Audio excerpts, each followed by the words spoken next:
Olá, gurus! Continuamos o programa Na Lupa sobre os controles do SIS V8. Vamos para o segundo controle, ou SIS 02. A ideia do programa é colocar foco no detalhamento das medidas dos controles do SIS para entendimento em como aplicá-los na sua empresa. Então, vale a pena ficar até o final para ver do que se trata o controle SIS 02 e sua essência. Vem comigo!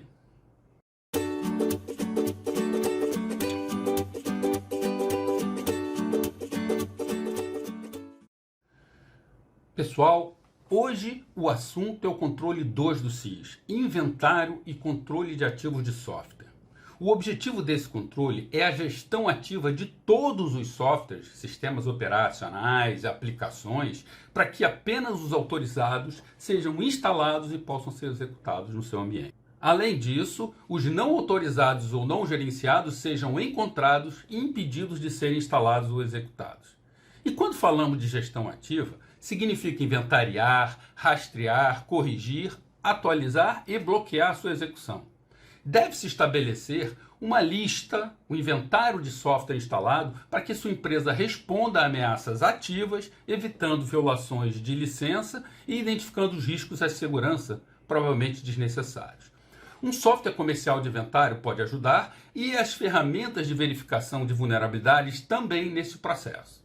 Adicionalmente, deve-se apoiar com a aplicação de políticas e listas de permissões para controlar os softwares, bibliotecas ou scripts autorizados, impedindo os ataques direcionados de invasores que tentam obter um acesso privilegiado ao seu sistema. Por que esse controle é crítico? Os atacantes estão continuamente realizando varreduras no espaço cibernético das empresas em busca de quê? De versões vulneráveis de software que podem ser exploradas remotamente. Quando você abre um site malicioso ou um anexo com um navegador vulnerável, um usuário pode inadvertidamente instalar programas backdoor ou bots que fornecem aos atacantes controle do sistema e usar esse acesso para mover-se lateralmente no seu ambiente. A principal defesa desses ataques é a atualização e a correção do software. Sem um inventário completo dos ativos de software na sua empresa, não se pode determinar se existe algum software vulnerável ou se há uma violação de licenciamento em potencial. Mesmo se não existir um patch de correção, o inventário de software permite que se proteja contra ataques conhecidos até que o patch seja lançado. Alguns atacantes sofisticados podem usar exploits de vulnerabilidade zero-day que tiram proveito de vulnerabilidades antes desconhecidas e que ainda não tiveram um patch lançado pelo fornecedor do software. Por isso, deve-se identificar quaisquer ativos corporativos que executam softwares desnecessários para fins comerciais. Por exemplo, um ativo corporativo pode vir instalado com um software padrão desnecessário. Isso cria um risco potencial de segurança e não oferece nenhum benefício para a sua empresa. Desta forma, é fundamental inventariar, compreender, reavaliar e gerenciar todos os softwares conectados à empresa. Procedimentos e ferramentas. Uma lista de permissões pode ser implementada usando a combinação de ferramentas comerciais, políticas ou ferramentas de execução de aplicações que vêm com pacotes anti-malware e sistemas operacionais conhecidos. As ferramentas de inventário de software de mercado estão amplamente disponíveis e são usadas por muitas empresas. As melhores dessas ferramentas fornecem uma verificação de inventário de centenas de softwares populares usados nas empresas. Elas pegam as informações sobre o nível de patch de cada programa instalado para garantir que a versão mais recente e aproveita, além disso, os nomes das aplicações padronizadas com aqueles que estão na especificação do Common Enumeration Platform, o CPE, Common Platform Enumeration. Um exemplo de método que pode ser usado é o protocolo SCAP, que é o Serious Content Automation Protocol. Então vamos às medidas do controle SIS-2. Existem 7 medidas de segurança e normalmente são ordenadas crescentemente do IG1 ao IG3, sendo do IG1 higiênico e IG3 para empresas avançadas, dependendo do tamanho da empresa e da evolução da empresa. Além disso, elas são referenciadas às 5 funções do nicho, que são identificar, proteger, detectar e responder e recuperar. No SIS-2, nós temos 2 no identificar, 3 no proteger e 1 no detectar, além de mais uma no responder. Então vamos às medidas do IG1 ou aquelas que são medidas mínimas que são necessárias. Então vamos à medida do IG1 para o controle 2. No IG1 nós temos medidas associadas a funções de identificar e responder. São duas no identificar e uma no responder. 2.1. Estabelecer e manter um inventário de software. A gente tem que estabelecer um inventário de software documentando o título, o editor, a data inicial de instalação, o uso e objetivo do negócio para cada entrada dessa. Inclua também a URL e as lojas de aplicativos, versões, mecanismos de implantação e data de desativação. Tenha um documento, uma planilha sequer, ou um banco de dados organizados e pronto para atualização frequente, de forma que você garanta que as informações e as versões do software são as mais recentes, estão atualizadas nessa planilha. Manter um software atualizado é fundamental, pois essas atualizações geralmente resolvem problemas de segurança. Então a ideia é que se mantenha esse inventário de software semestralmente ou com maior frequência. 2.2. Assegure que o software autorizado seja atualmente apoiado ou suportado.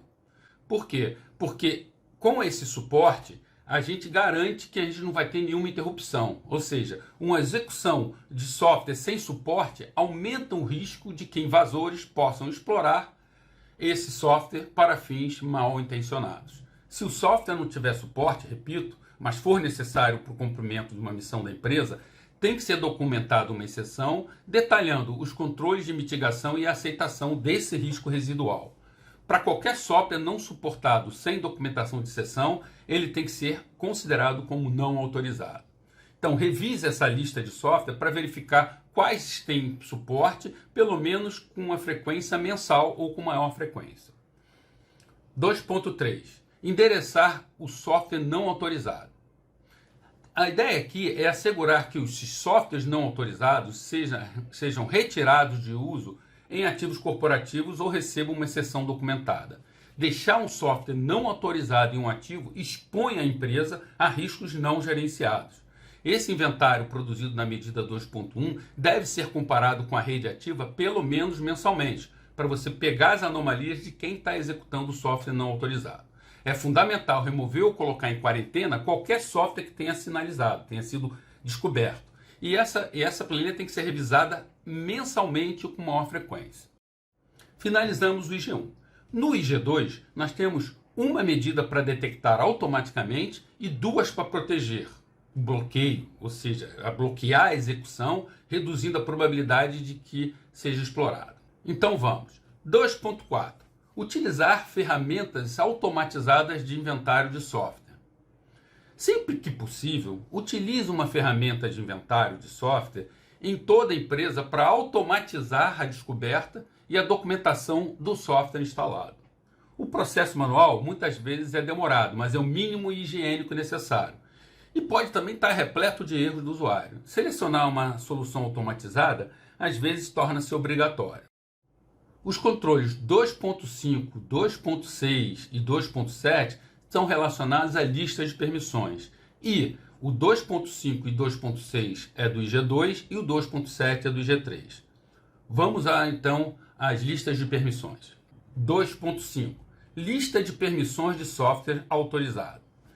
A ideia é que você use os controles técnicos como lista de permissões de aplicativos para garantir que apenas o software autorizado possa ser executado ou acessado.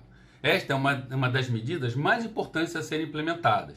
Permitir a utilização de software que estejam na lista de permissões ajuda a impedir que softwares não autorizados sejam instalados nos ativos da sua organização.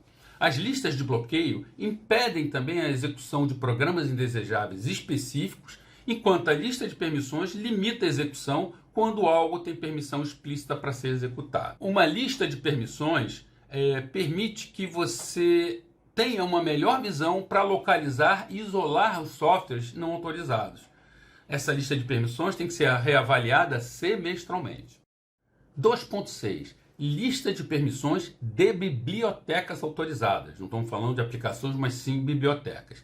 Então, a ideia similar ao 2.5 é adotar controles técnicos para permitir para garantir, permitir garantir que apenas bibliotecas de software autorizadas, como o arquivo DLL, OCX, SO e outros específicos, tenham permissão para carregar em um processo do sistema. Ao impedir que bibliotecas não autorizadas sejam carregadas em um processo do sistema, garante também que elas não possam ser exploradas por atacantes. É semelhante à medida 2.5 e segue o mesmo conceito de lista de permissões de bibliotecas de softwares autorizadas. Vamos ao IG3. No IG3 tem uma medida que é para proteger os scripts, o bloqueio de execução. Então vamos aí. 2.7. Lista de permissões de scripts autorizados. Adotar controles técnicos, similar ao 2.5 e 2.6, como assinaturas digitais e controles de versão, para garantir que apenas scripts autorizados, como o arquivo PS1, PY, etc., tenham permissão para executar. Bloqueia a execução de scripts não autorizados. Os intérpretes de scripts geralmente são necessários para a instalação de software padrão e tarefas administrativas, mas podem apresentar uma grande lacuna de segurança para o invasor. A criação dessa lista de permissão de scripts autorizados restringe o que um invasor pode fazer em um sistema comprometido. Os administradores do sistema têm a capacidade adicional de definir quais usuários podem executar esses scripts. Reavalie semestralmente ou com mais frequência. Com isso, nós fechamos os controles do SIS2. E como conclusão, eu gostaria de reforçar que a gestão de inventário de software reduz principalmente os riscos relacionados à exploração de vulnerabilidades intrínsecas por atores mal intencionados. Eu vou deixar alguns links na descrição para vocês acessarem os guias do SIS com informações adicionais. Escrevam nos comentários se tem alguma dúvida em aplicação do SIS2 ou alguma dica de uso para compartilhar com a nossa comunidade. Já deixa seu like aqui embaixo e inscreva se ainda não é inscrito. Não se esqueça também de acionar o sininho para receber notificações das novidades no canal. Até a próxima!